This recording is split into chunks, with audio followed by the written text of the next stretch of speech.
Reliance ગ્રુપના અનંત અંબાણીની દ્વારકા પદયાત્રાના 8મા દિવસે શુક્રવારે બાગેશ્વર ધામના આચાર્ય ધીરેન્દ્ર શાસ્ત્રી પણ જોડાયા હતા. તો શુક્રવાર સવારે 5 વાગ્યે મહાદેવળિયા ગામથી યાત્રા શરૂ થઈ ગઈ હતી અને ખાડી પાસે સમાપ્ત થઈ હતી. તો હવે શનિવાર સવારે યાત્રા ફરી શરૂ થઈ છે. તો રિલાયન્સ ગ્રુપના અનંત અંબાણી 10 એપ્રિલ ભગવાન દ્વારકાધીશના મંદિરમાં પોતાનો જન્મદિવસ ઉજવશે. આ માટે તેઓ જામનગર રિલાયન્સ ટાઉનશીપથી 140 કિલોમીટર દૂર સ્થિત દ્વારકાની યાત્રા પર નીકળ્યા છે. દરરોજ તેઓ 10 થી 12 કિલોમીટરનું અંતર કાપે છે. તો શુક્રવારે અનંત અંબાણીએ મહાદેવળિયા ગામથી પોતાની યાત્રા શરૂ કરીને તેમની સાથે બાગેશ્વર ધામના આચાર્ય ધીરેન્દ્ર શાસ્ત્રી પણ આ યાત્રામાં જોડાયા હતા. ધીરેન્દ્ર શાસ્ત્રી ખુલ્લા પગે ચપ્પલ વગર યાત્રામાં જોડાયા હતા. આ પ્રસંગે શાસ્ત્રીએ મીડિયાને જણાવ્યું કે આ ભક્તિ અને શક્તિની યાત્રા છે. મારા ખાસ મિત્ર અનંત અંબાણી દ્વારકાધીશના ચરણોમાં માથું નમાવાના છે. તેમનું શરીર સ્વસ્થ છે, મન સ્વસ્થ છે અને શ્રદ્ધાથી ભરેલું છે. તે મારા ખાસ મિત્ર છે. મને ખૂબ ગર્વ છે.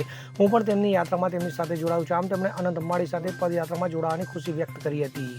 Bureau report CN24 news. હવે જુઓ દેશ દુનિયાની તમામ ખબરો તમારી આંગળીના ટેરવે. ઉઠાવો મોબાઈલ અને Google Play Store પરથી ડાઉનલોડ કરો અમારી CN24 ન્યૂઝ મોબાઈલ એપ.